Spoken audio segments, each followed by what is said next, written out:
Jerusalem during Passover, the holiest week of the year. Pilgrims pour in from every corner of the empire, hundreds of thousands of them, all coming to worship at the temple. The air is thick with incense, prayers, and anticipation. But when Jesus walks into the temple courts, he doesn't see worship. He sees a marketplace, cattle lowing, doves fluttering in cages, money changers shouting exchange rates. The court of the Gentiles, the one place where non-Jews could come to pray, has been turned into a noisy bazaar. John 2:15-16 tells us what happens next. Jesus makes a whip out of cords, not a word of warning. He starts driving out the sheep and cattle. He scatters the coins of the money changers. He overturns their tables. Then he turns to the dove sellers and says, "Get these out of here. Stop turning my Father's house into a market. This isn't gentle Jesus, meek and mild. This is fury with a whip in hand." But here's what most people miss. Jesus wasn't angry at commerce itself. He was angry at exploitation. Those money changers weren't just providing a service. They were charging outrageous rates to poor pilgrims who had no other option. The animal sellers were price gouging people who had traveled too far to bring their own sacrifices. And they were doing it in the one space where outsiders could seek God. The religious leaders had turned access to God into a profit center. They had built a toll booth between desperate people and the presence of the Almighty. That's what made Jesus burn. His disciples remembered a verse from Psalm 69, "Zeal for your house will consume me." And it did. This wasn't a loss of control. This was controlled demolition of a corrupt system. But this moment in John's Gospel happens early in Jesus' ministry, which means something important. He'll be back, and when he returns to this same temple 3 years later, his anger will be even sharper. We'll get there. For now, the message is clear. Jesus doesn't tolerate anyone who blocks people from reaching God, especially when they do it for profit. A synagogue, Sabbath day, the room is packed. In the crowd stands a man with a shriveled hand, withered and useless, probably since birth. He can't work. He can't provide. He's been living on the margins his whole life. Jesus sees him. But so do the Pharisees. Mark 3:2 says they were watching Jesus closely to see if he would heal on the Sabbath so they could accuse him, not hoping he would help. Watching so they could trap him. The tension is thick. Everyone knows what's about to happen. Jesus calls the man forward, right into the center of the room. No hiding. No quiet miracle in the corner. He wants everyone to see this. Then he asks the Pharisees a question. Which is lawful on the Sabbath? To do good or to do evil? To save life or to kill? Mark 3:4, silence. They won't answer. They can't. Because any honest answer would expose their hypocrisy. And here's where the text gets raw. Mark 3:5 says Jesus looked around at them in anger, deeply distressed at their stubborn hearts. Anger. The Greek word is orge. It's not frustration. It's not annoyance. It's moral outrage. Jesus is furious. Not at the man. Not at the crowd. At the religious leaders who would rather watch someone suffer than admit their rules were wrong. Then he heals the man anyway, right in front of them. The hand is restored completely. And how do the Pharisees respond? They walk out and immediately begin plotting with the Herodians to kill Jesus. Mark 3:6. Think about that. Jesus heals a man, and their response is murder. This reveals something crucial about what makes Jesus angry. It's not rule-breaking. It's heart-hardening. It's choosing religious performance over human compassion. It's loving your system more than you love people. The Pharisees had turned the Sabbath, a gift meant for rest and restoration, into a weapon of control. And Jesus wasn't having it. His anger here isn't explosive, it's grieved, distressed. He's not just mad at what they're doing, he's heartbroken at who they've become.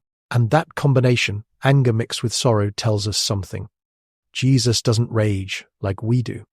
His anger is always tethered to love.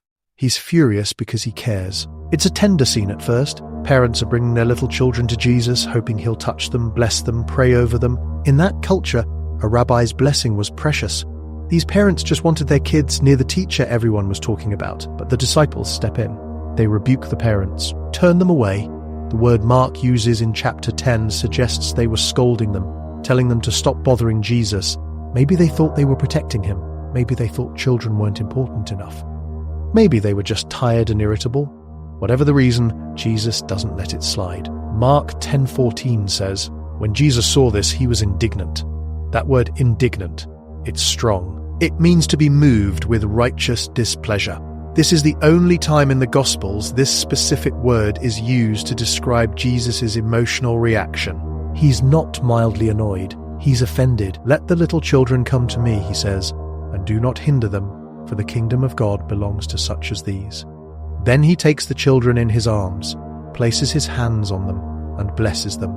Mark 10:16. Here's what's happening beneath the surface. The disciples had absorbed the values of their culture. Children were low status. They couldn't contribute. They couldn't debate theology. They were seen as interruptions, not priorities. But Jesus flips the script entirely.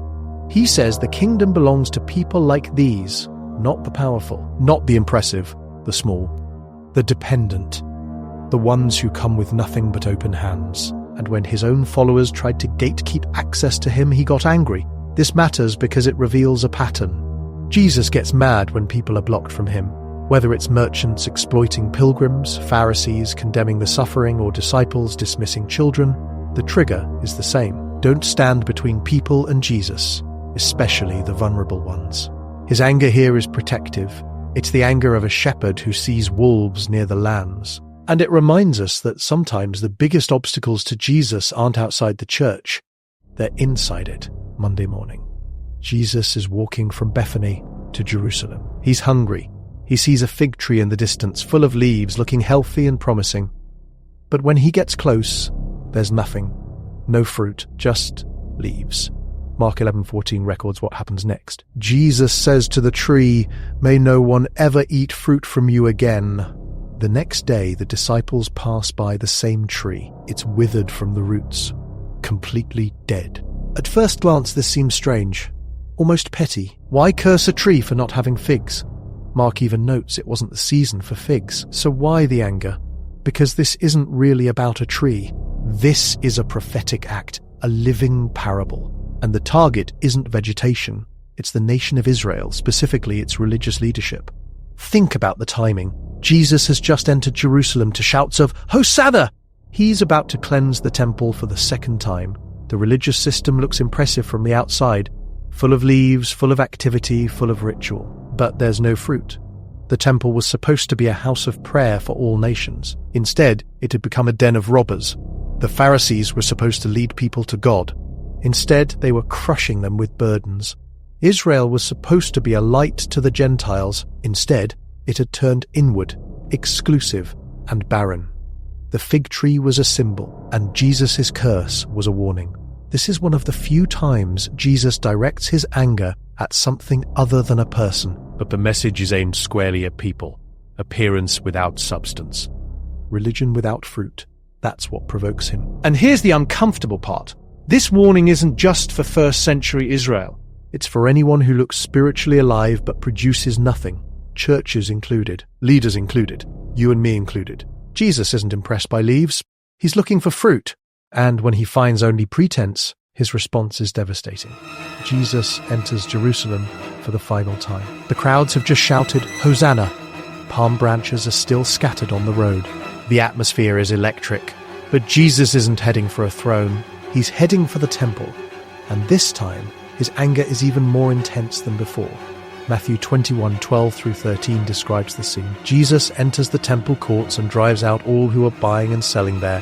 He overturns the tables of the money changers and the benches of those selling doves. Then he speaks. It is written, "My house will be called a house of prayer, but you are making it a den of robbers." This is the second temple cleansing. The first was at the beginning of his ministry. This one comes at the end, and the repetition is damning. 3 years later, nothing has changed. The same corruption, the same exploitation, the same barriers between people and God. But notice what happens next. Matthew 21:14 says, "The blind and the lame came to him at the temple, and he healed them." That's the contrast. The religious leaders were using the temple to take from people. Jesus uses it to give to them. They built walls. He tears them down. And the children in the temple court start shouting, "Hosanna to the Son of David." The chief priests and teachers are indignant. They ask Jesus, "Do you hear what these children are saying?" Jesus quotes Psalm 8, "From the lips of children and infants you, Lord, have called forth your praise. The leaders are furious. The children are worshipping." And Jesus is standing in the middle, having just wrecked their entire operation. This moment seals his fate. Within days, these same leaders will hand him over to be crucified, but Jesus knew that. He cleansed the temple anyway, because some things are worth dying for. And protecting access to the Father was one of them. Matthew 23 is the longest recorded rebuke Jesus ever gave. And it's blistering. He's in the temple courts. The crowds are listening. The Pharisees and teachers of the law are present. And Jesus doesn't hold back. "Woe to you, teachers of the law and Pharisees, you hypocrites." He says it 7 times. 7 woes, 7 indictments, each one more cutting than the last. "Woe to you, because you shut the door of the kingdom in people's faces. You don't enter yourselves, and you won't let others in either." Matthew 23:13. "Woe to you, because you travel over land and sea to win a single convert, and then you make them twice as much a child of hell as you are." Matthew 23:15. "Woe to you, blind guides. You strain out a gnat but swallow a camel." Matthew 23:24. "Woe to you, because you clean the outside of the cup, but inside you're full of greed and self-indulgence." Matthew 23:25. "Woe to you, because you're like whitewashed tombs, beautiful on the outside, but inside full of dead men's bones." Matthew 23:27. This isn't a theological debate. This is a public demolition. Jesus calls them blind guides, fools, snakes, a brood of vipers. He accuses them of murder, of hypocrisy, of spiritual abuse. He says they devour widows' houses while making lengthy prayers for show. And here's the thing, Jesus isn't angry because they're sinners. He's angry because they're leaders. They were supposed to shepherd the people. Instead, they scattered them. They were supposed to open doors. Instead, they slammed them shut. The 7 woes reveal what makes Jesus most furious. Religious leaders who use their position to burden, exploit, and exclude. People who perform holiness while practicing cruelty. But even in this scorching rebuke, there's grief. Matthew 23:37 shows Jesus' heart breaking through the anger. "Jerusalem, Jerusalem, you who kill the prophets and stone those sent to you, how often I have longed to gather your children together, as a hen gathers her chicks under her wings, and you were not willing." That's not cold rage. That's a broken heart. Jesus is angry and grieving at the same time.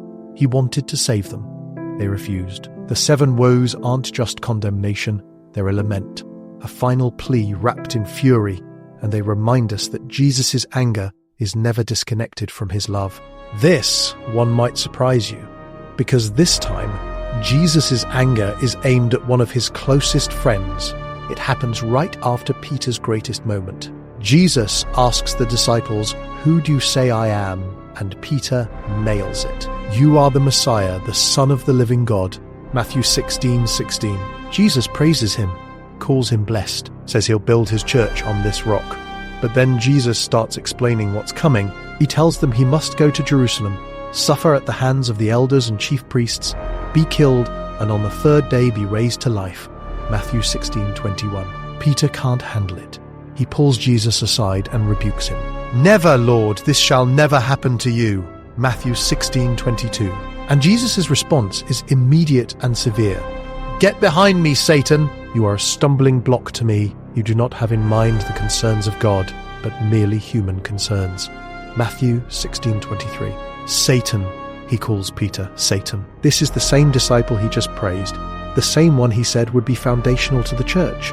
And now Jesus is speaking to him like he's the enemy. Why such a harsh response? Because Peter, in that moment, was echoing the same temptation Satan offered in the wilderness. Skip the cross, take the crown without the suffering. Choose the easy path.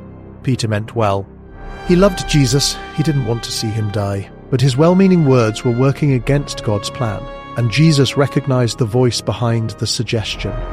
It wasn't just Peter talking. It was the same lie that had followed Jesus since the desert. You don't have to suffer. There's another way. Jesus' anger here is defensive. He's protecting his mission. He knows the cross is the only path to salvation, and anyone who tries to steer him away from it, even a friend, becomes an obstacle. This moment teaches us something uncomfortable. Sometimes the people closest to us can become the biggest hindrances to God's will in our lives. Not because they're evil, because they're human. They want to protect us from pain. But God's purposes often run straight through suffering. Jesus loved Peter, but he loved his Father's plan more. And when those two things collided, Jesus chose the cross. Jesus comes down from the Mount of Transfiguration. He's just experienced glory. His face shone like the sun. Moses and Elijah appeared. The Father's voice thundered from heaven, and then he walks into chaos. A crowd is arguing with his disciples. A father is desperate. His son is possessed by a spirit that throws him into fire and water, trying to destroy him. The disciples tried to cast it out. They failed. The father runs to Jesus. I brought my son to your disciples, but they couldn't heal him. And Jesus' response is sharp. Matthew 17:17. You unbelieving and perverse generation, how long shall I stay with you? How long shall I put up with you? This isn't calm instruction. This is exasperation, frustration, even a hint of weariness. But who exactly is Jesus angry at? Some think it's the disciples who lacked faith to perform the healing. Some think it's the crowd who came for spectacle more than transformation. Some think it's the religious leaders who were likely stirring up the argument.